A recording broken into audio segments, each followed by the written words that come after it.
We are now on week 2, lesson number 4. So we do 2 lessons every week. We have reached the last lesson of week 2 and this is complicated.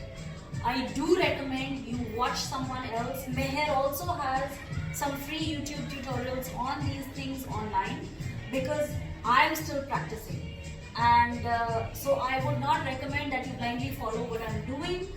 I would try and replicate it as best as possible, but I do not recommend following exactly what I'm doing. Just listen to the name, see what it looks like, do your own research. For this, you're going to require 8 coins. The number of exercises that we're going to do today. So there's something called a hip glide, and hip glide would work again just like we did chest slides.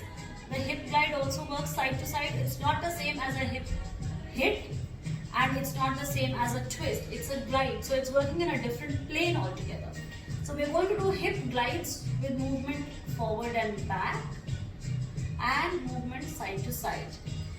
And for the hip glide is when we'll need the coin. Then we'll do something called a 3-step turn.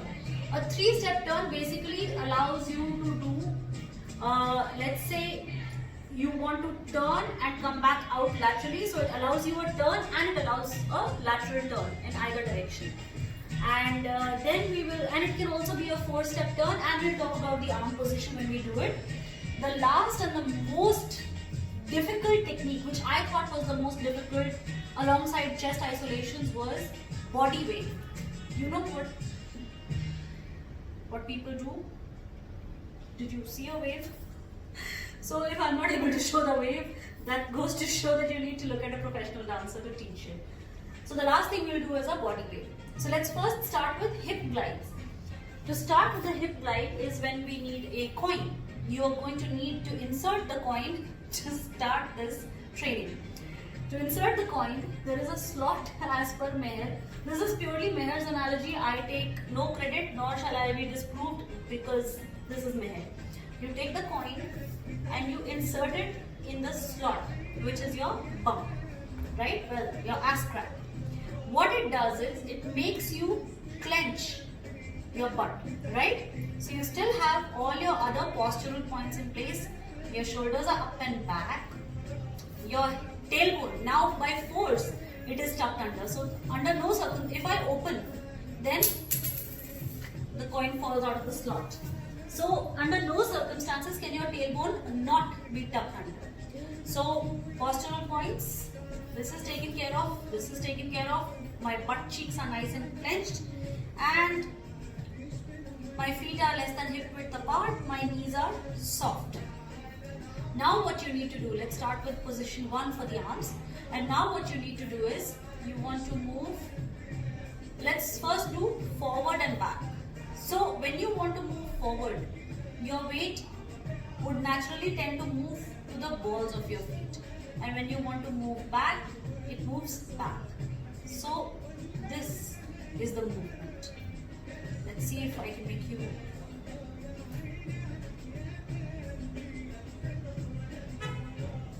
You're moving back as far as you almost feel like you're going to topple.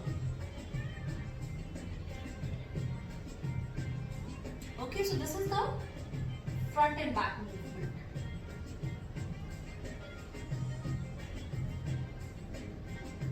Try and keep your feet planted. You should just feel the shifting of the weight. The whole concept is the shift of the weight. Okay, so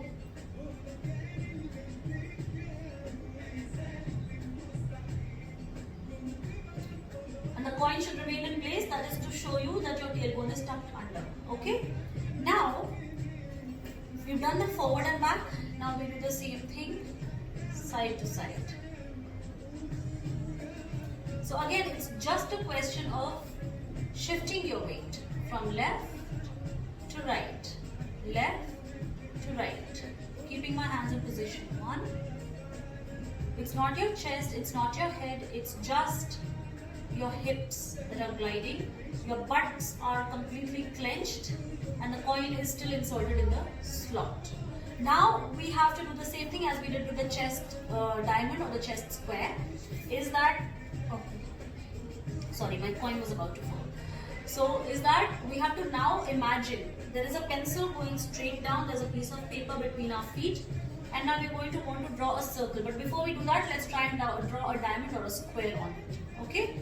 So you're going to do this, left, hands are in position 1, sorry.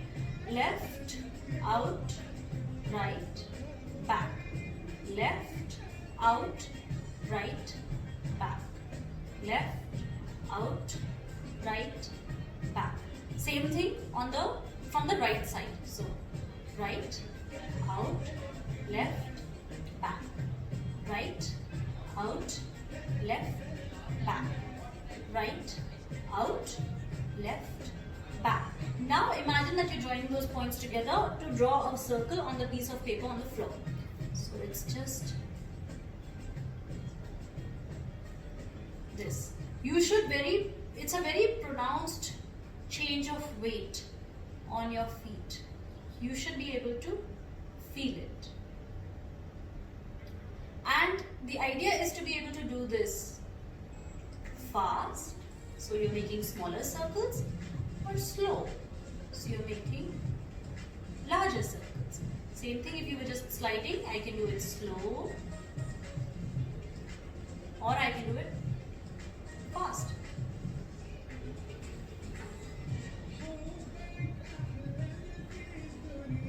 Okay, so these were hip glides with the coin insertion technique and we've drawn hip circles. Now you can remove the coin. Now we will talk about the 3-step turn. This is what it looks like, then we'll talk about how we do it. I was in my normal standing position, normal neutral stance. I want to initiate a turn and I want to turn, I'm correctly on my right side, I want to turn to the left. So whichever side I want to turn, I want to turn in this direction, I take that foot out, I cross this foot and here, and then I cross this foot back. Now I want to turn to the right. So I was in this position, I take the right foot out, this is step 1, this is step 2, and I just keep turning. So you're just doing a one full circle turn. आप जिस direction में घूम रहे थे, you just keep turning in the same direction. So I want to again go left. So this is step 1, step 2, step 3. Step 1, step 2, step 3. Okay? And again your foot points out. Wherever you end up, your foot points out. And then you can take a neutral stance. So step 1 is always moving your foot out. Okay? So I move my foot out in the direction of movement. So that foot goes out. So I want to move left, my left foot goes out. Unlike the cross where the opposite foot came out. So unlike the cross or the grapevine. So my left foot goes out. Step 2.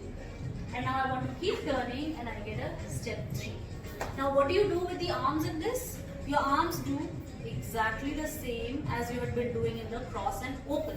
Except that step 1, when you take your foot out, your arms go open. When you cross is when your arms close, and then when you open, your arms open also. So now I want to go in the right direction. Step 1, 2, 3. I want to go left, so I go 1, 2, 3. Okay, so this is your 3-step turn. If you want to make it a 4-step turn, उसमें कुछ नहीं है. That foot that was free just comes back in. So let's say I am turning to the left and I am doing a 4-step turn. This is what it looks like. 1, 2, 3, and 4. You just brought the foot back into neutral position. I do a 4-step turn to the right. 1, 2, 3, 4. Okay? And arms move exactly as they would. Whenever your feet are open, your arms are open. Whenever your feet are closing, your arms close. So again, 3-step turn. 2, 3, done. 1, 2, 3, done. 1, 2, 3, done. 1, 2, 3, done. So this was your your 3-step or a 4-step turn, depending on whether you leave your foot out or whether you bring it back in. Biggest challenge of our lives. So there are body waves. There are 2 types of body waves. One is called the inside wave and the other is called the outside wave. The inside wave is when you are taking, it starts from top to bottom. So it starts, it ends here, okay? Starts from top, you're taking the energy from the outside and you're bringing it inside. This is a inside body wave. It's also called a tatti wave. Talk to Meher, don't talk to me. So, and the other wave is called the outside wave, which starts when your inside wave ends. So your knees are bent and your tailbone, this is the only time that so far that the tailbone is finally sticking out. So your tailbone comes in, your body goes back and you go into neutral position. So outside body wave takes the energy from the inside, your inside energy goes out and it's going to expel it out. Okay, so the inside wave was taking the energy from the outside and taking it in. It's called a tatti wave, upar se niche, and the ulta is niche se upar. Okay, so my movements are not very fluid because this is very new to me. I've only learned it yesterday, but I'm also working on it, and I recommend that you also watch. She has taught this in a free tutorial online. There are several other tutorials on how to do the inside wave and the outside wave. Whatever works for you. I'll just break down the steps. They are slow, so try and understand. Let's do an inside wave. It goes from top to bottom so that your tailbone finally sticks out. That's the last action. It's a 4-part thing. So to do an inside body wave, feet are hip width apart, knees are soft, tailbone is tucked under, shoulders are out. So the first thing you do is slide your chest forward, slide your body back. Now you're being punched. So first step was slide your chest forward. Second step was pull yourself back. Third step is now somebody is going to punch you in the stomach. So it's something like this, but not as abrupt. So 1, 2, 3 and 4. So in this, your knees are bent and your tailbone is sticking out. The outside body wave now starts from here. So you do 1, neutralize the tailbone. 2, throw it forward. 3, lean back. And 4, stand up. Now your knees are straight. Okay, let's try it this way. So let's try an inside wave. I don't know if you can see, but try. So 1, 2, 3, 4. Now we'll do an outside wave just to return it. So it goes, neutralize the tailbone, do a slide forward, body goes back and neutralize the knees. Okay, that's the gist of it. The more you practice it, the more fluid it becomes. But this is what it's supposed to look like. Sort of. That brings us to the end of video 4, week 2 of practice. As I keep learning, I'll keep building on these techniques. What I'm now going to do is create a warm-up video of which includes all of these techniques. I'm just going to be playing her video and following whatever she is saying, and that would be our warm-up video for today. Okay.